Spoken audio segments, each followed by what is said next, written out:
رسول اللہ کے بعد امت ایک نازک دور میں داخل ہوئی۔ قیادت کا سوال سامنے آیا اور اسی مقام پر ولایت کا تصور ابھر کر سامنے آیا۔ کچھ لوگوں کے نزدیک ولایت صرف سیاسی معاملہ نہیں تھا بلکہ ایک فکری اور روحانی ذمہ داری تھی، جس کا تعلق قرب رسول، علم اور حق کی حفاظت سے جوڑا گیا۔ یہی تصور بعد میں شیعہ کی شناخت کی بنیاد بنا۔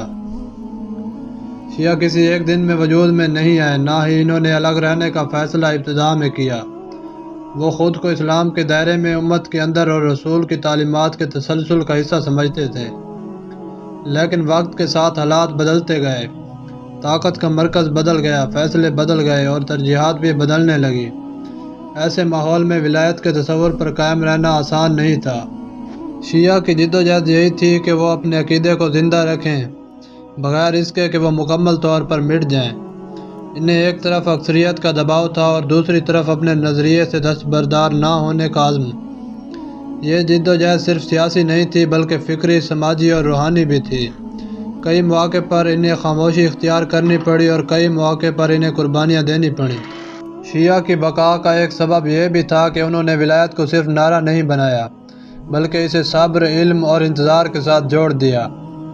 وہ جانتے تھے کہ ہر دور میں کھل کر بولنا ممکن نہیں ہوتا، اس لیے انہوں نے اپنے عقیدے کو نسل در نسل منتقل کیا۔ یہ منتقلی کھلے میدان میں نہیں بلکہ گھروں، شاگردوں اور محدود حلقوں میں ہوتی رہی۔ وقت گزرنے کے ساتھ ساتھ یہ جدوجہد شناخت میں بدل گئی۔ جو چیز ابتدا میں ایک موقف تھی وہ ایک مکمل فکر بن گئی۔ ظلم، محرومی اور دباؤ نے اس فکر کو ختم نہیں کیا بلکہ مزید مضبوط کر دیا۔ تاریخ میں ایسے ادوار آئے جب شیعہ کو کچلنے کی کوششیں کی گئی، لیکن ہر دور میں کسی نہ کسی شکل میں باقی رہے۔ یہ بقا کسی طاقت کی وجہ سے نہیں تھی بلکہ ایک نظریے کی وجہ سے تھی۔ ولایت کا تصور ان کے لیے امید، ربط اور سمت بن گیا۔ اسی تصور نے انہیں یہ احساس دیا کہ وہ تنہا نہیں، چاہے وہ تعداد میں کم ہوں۔